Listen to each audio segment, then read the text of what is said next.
Good evening out there. How is everybody doing?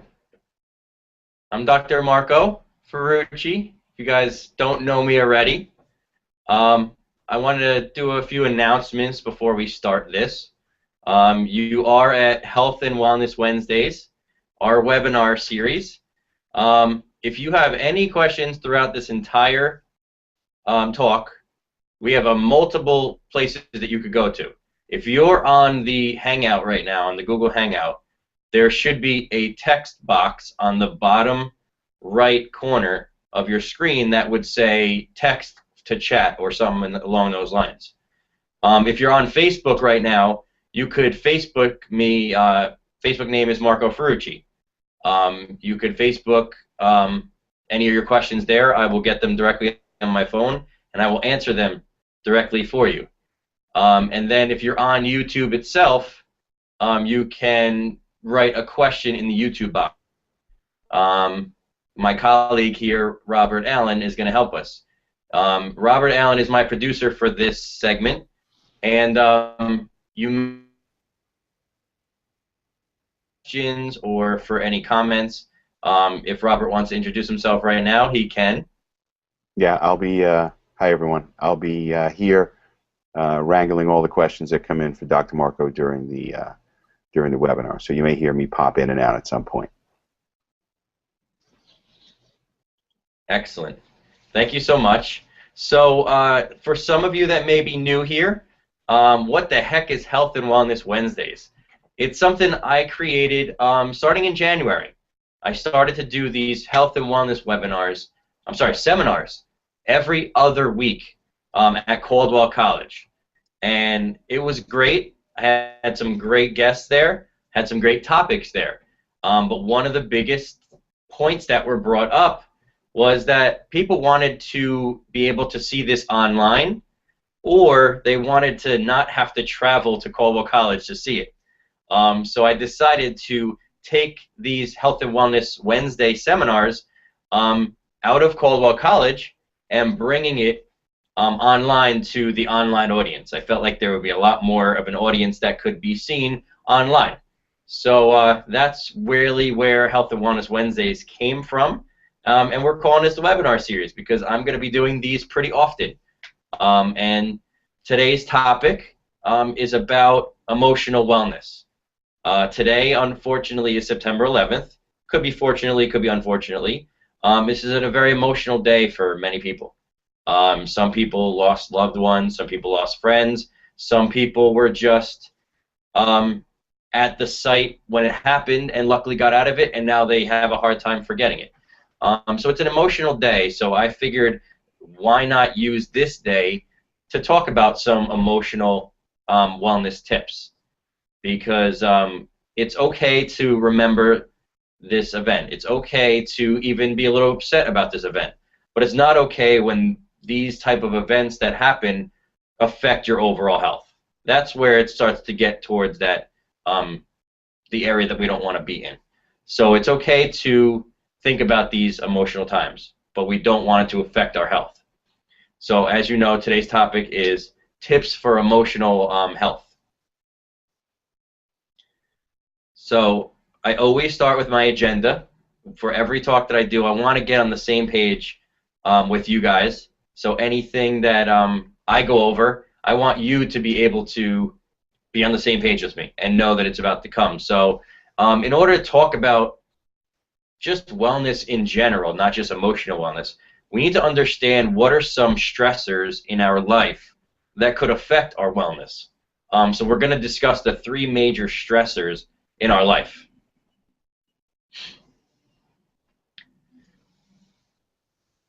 Then we want to talk about what do these stressors that we're going to talk about affect our health? What does it do to our health?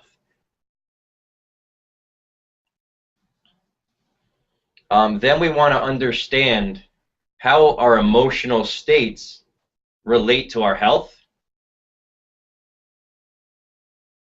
And then we're going to go into some practical tips for staying and being in optimal emotional health, because people don't realize how important it is to have good emotional wellness. It really sets the stage for other areas in our life.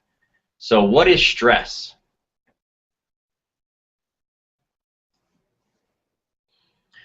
So when we talk about stress, we talk about three major stressors that occur to a human being. Those three stressors are, number one, our physical stress. Number two, chemical stresses, or we also could call that metabolic stresses, or just the stresses that are that we ingest in our body or inhale in our body. And then lastly is our emotional stresses. Those are three major things that really has an enormous impact on your overall health. It could be positive and it could be negative. And we want to kind of thumb through some of these throughout this webinar to kind of go through what stress can do to us. So what is physical stress? Our physical stress are stresses on our physical body. So that could be from things like our exercise or lack thereof exercise. So exercise could be positive or negative.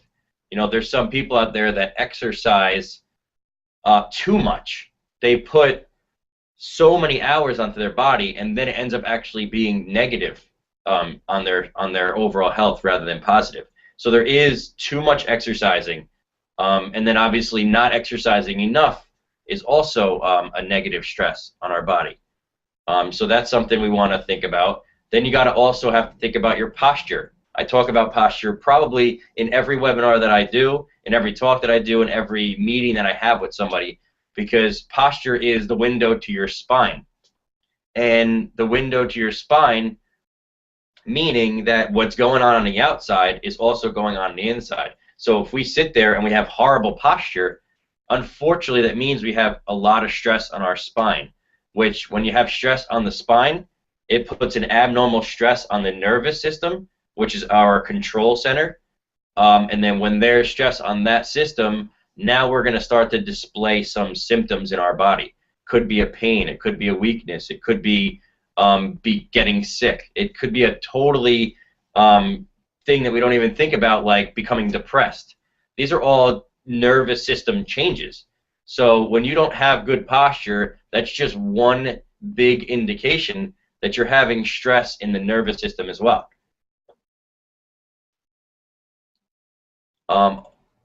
Our weight, you know, obesity is one of the biggest epidemics right now. We're probably, I'm pretty confident to say we're probably the largest nation in the world. And we shouldn't be proud to say that. The way that we eat in America is unfortunately making us larger and larger, and it's unfortunately also making us more unhealthy. If you think about us in ranking with the rest of the world, we spend the most money on healthcare. We have the most sophisticated healthcare. Yet, when you rank us with other industrialized countries, we're one of the most unhealthy in the world. So it's saying that we're using or we're thinking about health in the wrong way. We're not thinking about health about health care. We're thinking about it more about getting rid of a symptom, and that's not really health care. That's more of crisis care. So that's a part of physical stress that is going to be really changing the way that our overall health is. And then last we got to talk about is ergonomics. How are we sitting at work? How are we sitting at home? How are we sitting in the car? How are we set up at our desk, you know, at work? What is the ergonomics of the body throughout our day? Because it's very important. So when we're sitting at a desk, is the computer at your eye level, or is it a laptop where it's down low and you have to look down towards the screen to look at it? Or do you have a seat that is too high, where now you're way up and your arms are really high up to type on the computer? So there's so many ergonomic things that are going on here that we want to keep in mind when we think about physical stress. So next we want to talk about chemical stress. That's the next one that we always talk about, and that's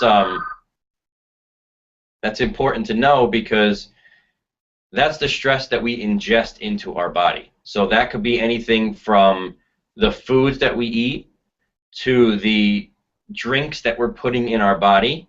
Um, could be it could be the illegal or legal drugs that are given to us. The one of the biggest things that is given to us when we're sick is drugs, and unfortunately, drugs aren't the answer all the time. They're great for many situations, and I'm not sitting here saying drugs are not needed, but they're needed in the right situations, not all situations. So when we sit here and you're sitting in your chair and you have some, neck pain or lower back pain, it doesn't mean you have to go get a muscle relaxer and an anti-inflammatory. There might be something going on underlying that's causing that, and you might want to get that checked out. So drugs are good for certain things, but not good for all things. And that's a differentiation that I want to throw out there, because I'm not trying to say drugs are bad. But that is added to the stress of our body. So the more medication you're going to be on, the more stress you're going to have on the nervous system, and it might affect your overall health.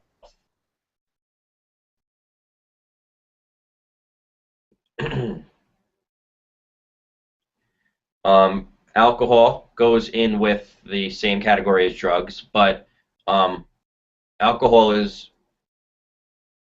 a stressor in our body that's going to cause some changes in our brain function, which is going to change the way our body functions. But then you got to think of chemical stress as stressors also from our environment. We don't think about the things that we breathe in can affect our overall health. So that's pollution. That could be if you work in a mining facility or something along those lines, where you're going to be breathing in a lot of fumes. Those are all going to be stresses to the body. So that's that goes under the category of chemical stresses. So when you think about how to become the healthiest you could be, you've got to think of all of these categories. You don't want to just say, oh, I don't have any pain and I could run down the street without any pain, so I'm healthy. You got to think of every area of your life, emotionally, physically, what are you putting in your body? That's how you become the healthiest that you can be.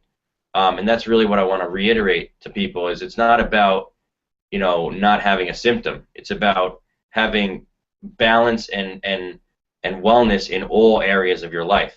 So this brings us to emotional stress. That's our topic for today. But how many of us actually think about our emotional state and what it does to our body? Because I could probably say this is one of the most overlooked stresses to the human body. People are always caring about their physical stress. Oh, I'm overweight, I need to lose weight, or I need to start exercising. People have that wired in their brain. Sometimes people are, go a little further and they say, I'm not eating well, or, I may be drinking too much, so I should start, backing off on how much I drink. Those are all the chemical stresses. They might know that, but it's not many times that people think about, their emotional stress, how effective that is on the body, because it really could destroy somebody's health. There's some people out there that no matter what situation they're in, it's always a negative stress. So they may be at work, and it's like, instead of being excited at work, they're like, oh, I'm at work, I got to drag through the day. So just thinking that way is going to change the way the entire rest of the day goes for you. You're going to have a lot of stress in the body that isn't needed, just because your mentality isn't there, in a more positive light. So our emotional stress is very influenced. It's a big influence on our overall health. So we definitely want to go over that. So how we think and how we deal with our emotion has an overwhelming effect on our health. I kind of just went over that right now, but I can't say that enough, and that's something that we want to touch on and really stress today. So the more stress from life that isn't dealt with in the most ideal manner, that stress now gets added to the nervous system, and now our health starts to decline. So Some people like to just throw their stress underneath the rug and just say, I'm just not going to deal with it. And the more that happens, the more you're putting that weight back on your shoulders, and it just keeps weighing down on you. And it's really important to understand that a stressful situation needs to be dealt with, and it has to be dealt with in a way that it's not going to be in your mind for forever, for the rest of the day or for the rest of the week. It's something that's, I always like to say that if something's inside of you that's stressing you and bothering you, get it out. Talk about it. Talk about it to a loved one. Talk about it to a friend. Just because when it's inside of you, it's eating you alive. But when it's out of you, it's like the words are out, the stress is out, and it's just like let the world deal with that. You don't have to deal with that inside of you.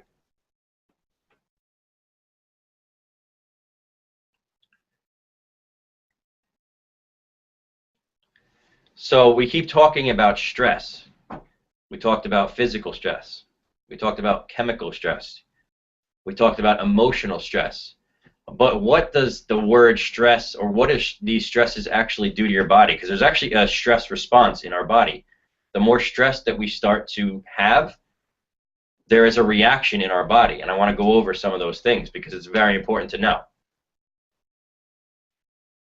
So we call this our fight or flight response. So there's certain responses in our body. There's certain things that are going to happen in our body when we become very stressed. Think of a situation like if you were sitting in your room right now and there was a tiger that was about to run into the room. That would be considered pretty stressful. And what are the bodily responses that are going to happen when that tiger runs into the room? So that's what I want to discuss right now. So there's a couple things that are going to happen. There's a couple things that are going to increase. So what's going to increase? Our heart rate is going to increase. Our blood pressure is going to increase. We're going to start to sweat a little bit more. Our sweat glands are going to start to open up. And then we have some changes even in our blood chemistry. So our cholesterol is going to increase. Our cortisol is going to increase. We're going to get this rush of adrenaline to get away from that tiger. Your blood sugar is going to increase. All of the sensory systems, hearing, smell, vision, they're all going to get heightened so we can hear and see everything so we could get away. The clotting factors in our body are going to start to increase. We may start to get anxiety because, what the heck, that tiger's coming in, I'm going to get a little anxious, and I'm going to want to get away. And then obviously we can also get increases in depression because you're getting scared, and some of our thoughts can be more depressive. So those are some of the things that happen to the fight or flight response. Now if we step back a moment and look at some of the things that have increased, heart rate, blood pressure, cholesterol, our blood sugar. How many people out there in America are on a blood pressure lowering drug, or on a cholesterol lowering drug, or are diabetic and having issues with their blood sugar? I can't tell you how many times somebody comes in the office and they're on something with around that realm but what's important to know here is if they're very stressed, whether physically, chemistry, or emotionally, if they're very stressed, those things are going to increase, and now they're going to get put on a drug to lower that. But if you don't remove that stress, you're just adding a drug to your body that may not be needed if you just deal with the stress and start to control that stress. So it's pretty important to understand that some of the responses in our body might be there because of a reaction to something else that's happening in our life, not because we're lacking a cholesterol lowering drug or a blood pressure lowering drug. So I wanted to reiterate that to you guys because there's always a cause to what's going on. It's not just out of the blue you get a symptom. There's something that causes that. So it's very, very, very important for us to understand that and realize that if our blood pressure is always high, if our heart rate's always high, maybe we're under a lot of stress, and that's just the natural body's stress response. So that was very important, I believe, for you guys to know. And So we talked about some things that increase, but then we got to talk about some things that decrease. So what are some things that happen? So we have these things that are happening in a way that they're increasing. Now we got to think about what decreases. So our blood to our organs are going to increase because the blood goes from the organs. Now it starts to go to the muscles in our arms and our legs and stuff because we want to run away from that stressful situation. Our digestion starts to decrease because that blood is now not going into the digestive system. It's going more to your muscles so you could get away. Our kidney functions start to change. Our sexual functions start to change. Our growth factors and our immune function starts to change and decrease. Our ability to concentrate and our short-term memory start to change. So, let's take another step back and look at now what decreases. So there's many people that come into our office, and many people just out there in America that have issues with digestion. They're either not going enough or they're going too much. People that are having issues with that, maybe they're going through some stressful situations, and it's another response from the stress. Ability to concentrate and our short-term memory. There is a humongous epidemic out there called ADD or ADHD. Maybe that child or that adult is under a lot of stress, whether it's chemically, physically, or emotionally. That could cause their concentration levels to be different. So when you look at this list of what the stress response does to our body, you can see so many symptoms that are happening, that are occurring from this response, that there's a drug out there for every symptom. But it's not the reason why you're not having that symptom. I'm sorry, the reason you're having that symptom is not because you're lacking that drug. It's because there's something stressful in the body that's causing this to occur. And that's something that you want to look inside of you and say, well, how am I doing physically? Am I exercising? Am I seeing how my spine and nervous system is working by going to the chiropractor? Am I eating well? Am I doing the right things that are going to keep me healthy? Look at the way you're thinking. Are you always thinking that every situation is negative, or every stress that happens to you is like the end of the world? Those are things you want to look into to see, is it something you could change? Because I guarantee if you start to change those things in your life, those symptoms that you are having are going to start to go away. Just because the body is naturally going to know how to heal itself. That's what the body does. The body is a natural healer. But when you have all of these toxic things coming in us, from our thoughts to the foods that we eat to the lack of exercise, those are toxic to our body. There's no way you could thrive in a system like that.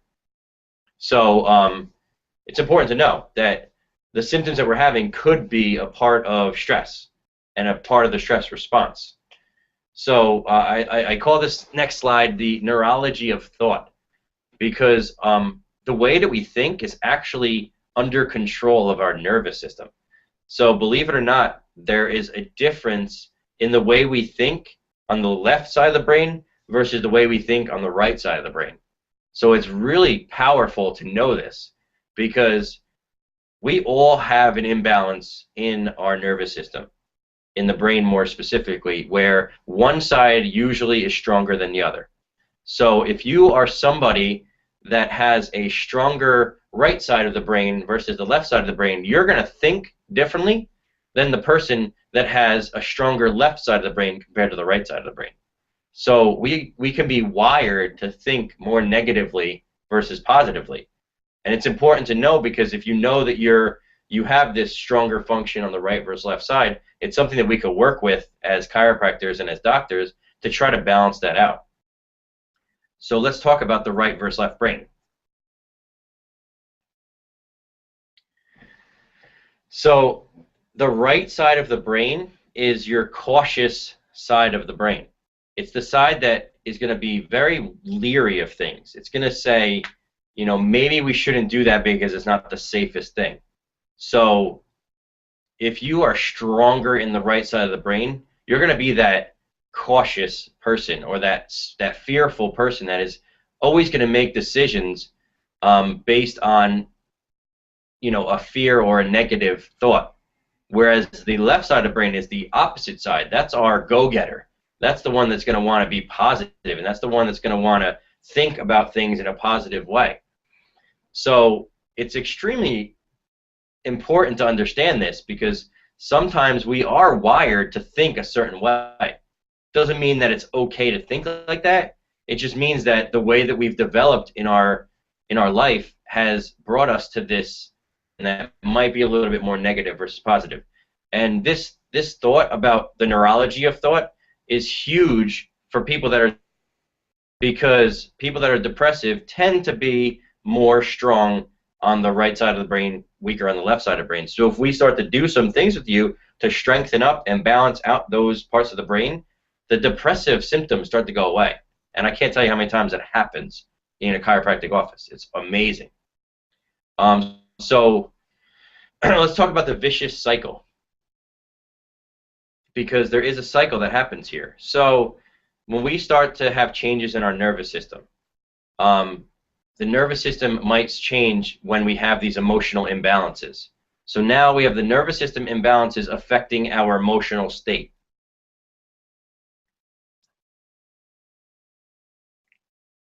So we have imbalance in the nervous system. Now that imbalance in the nervous system is going to cause imbalances in the emotional state.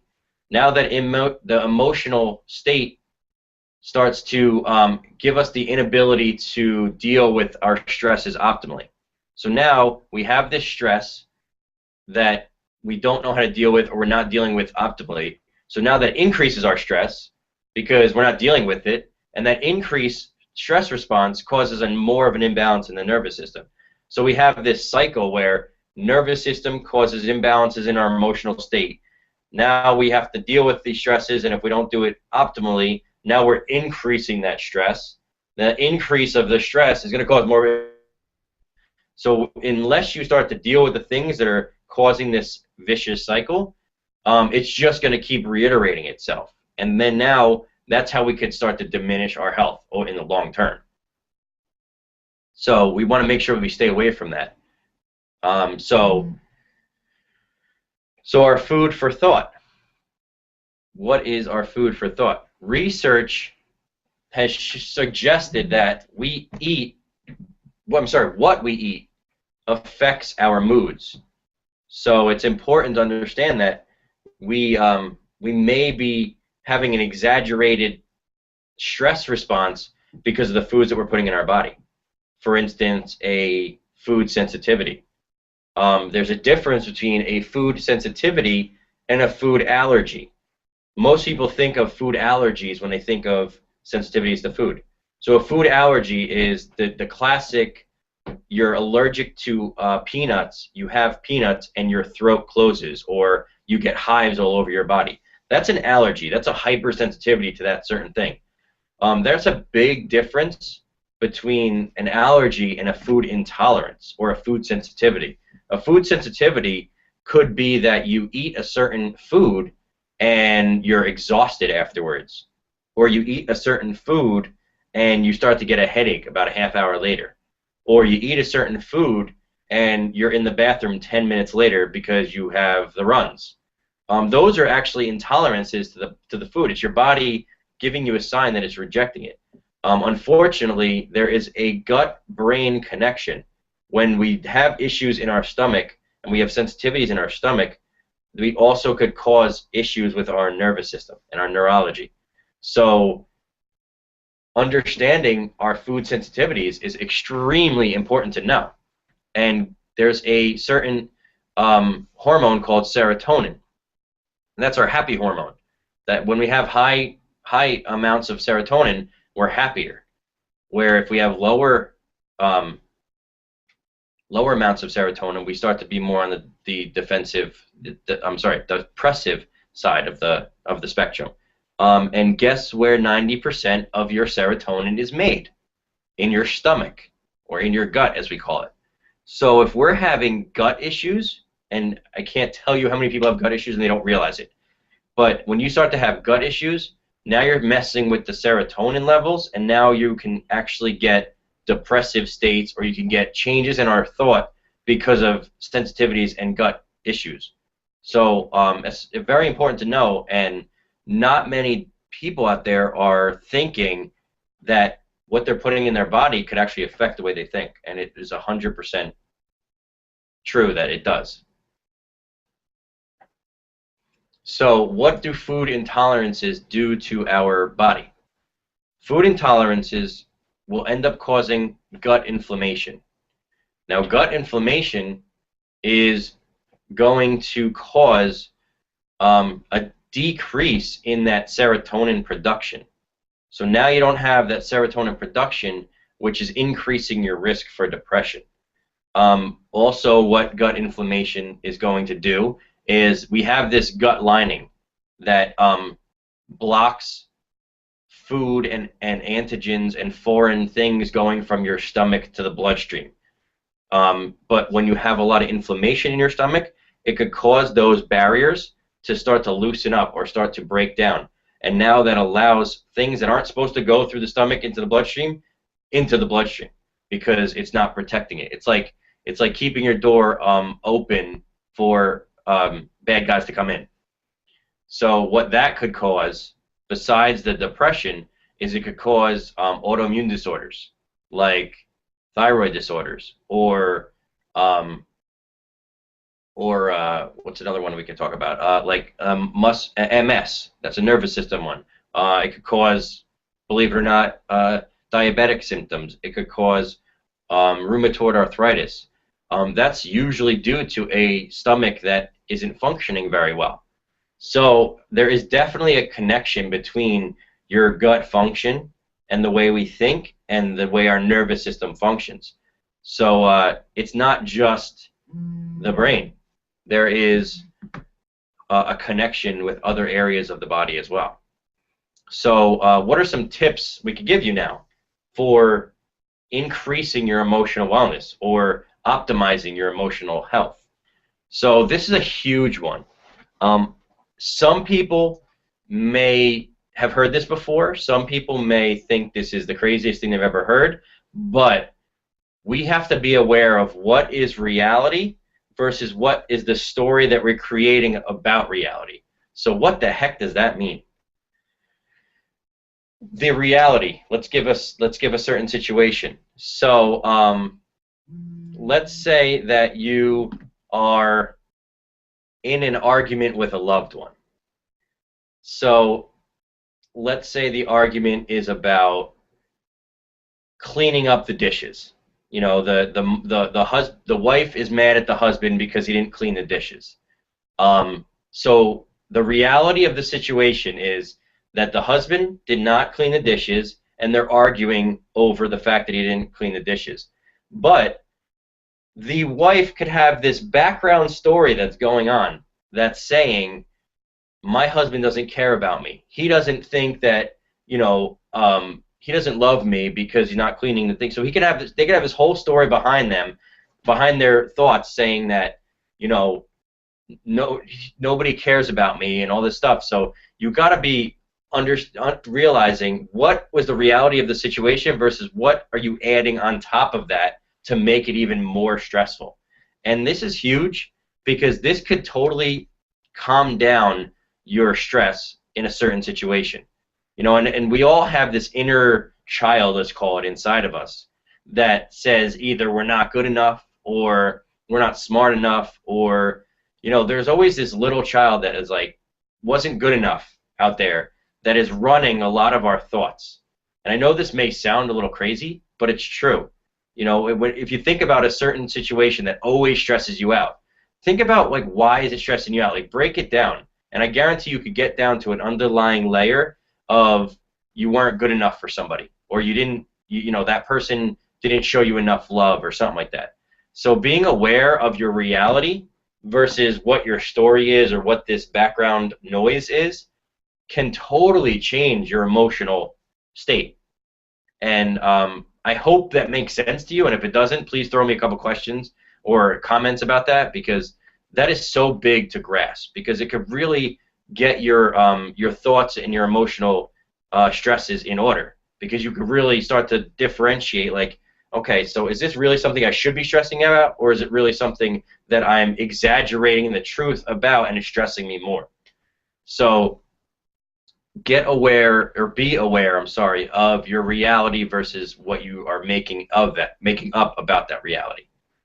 And then obviously, we always say it, but you want to think positive and you want to be optimistic.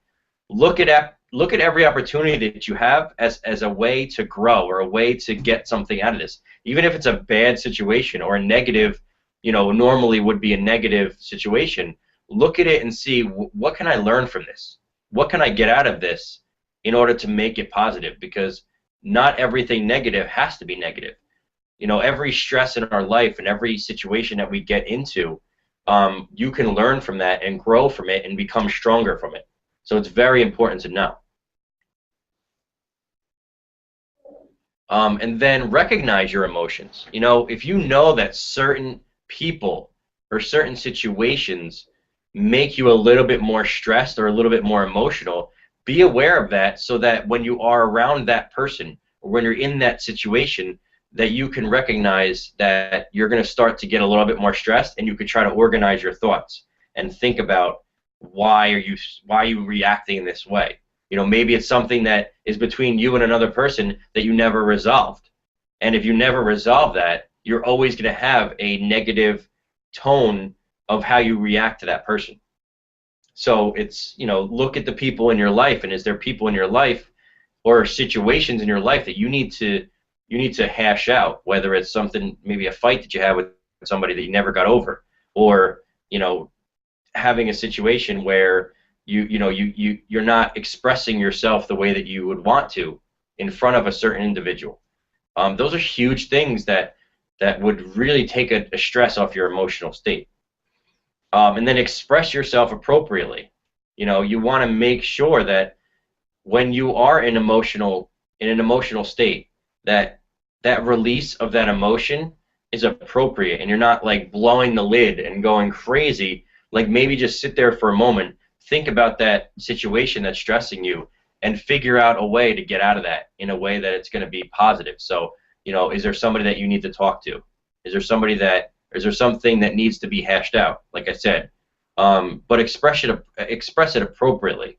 Don't just start screaming and yelling, because the minute you start attacking something or someone, it's going to come right back at you. So there is an appropriate way to approach a certain situation, and you want to do it in that manner rather than just causing a fight. And then, we all talk about this and everybody says it, but listen to your gut. Your gut really is telling you things when you feel that little thing in the stomach. And listen to it. If you're around a certain situation that you're getting this gut feeling of, I don't know if this is a good situation, listen to it and reevaluate what you're about to do, and make sure that it's a decision or something that you're going to be happy with, or that it's not going to stress yourself more by going into that situation. And then communication is enormous. Communicating with your loved ones, communicating with your friends, communicating with your coworkers.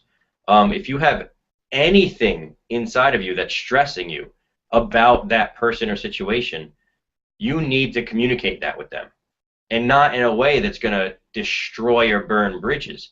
You want to communicate with them in a way that's going to mend any issues. And that's very hard for some people, but once you start to do it more often, and you start to talk to people about things that are bothering you, you're going to start to see like just this weight coming off of your shoulders, and you're going to feel like a different person, simply because you let out your emotions.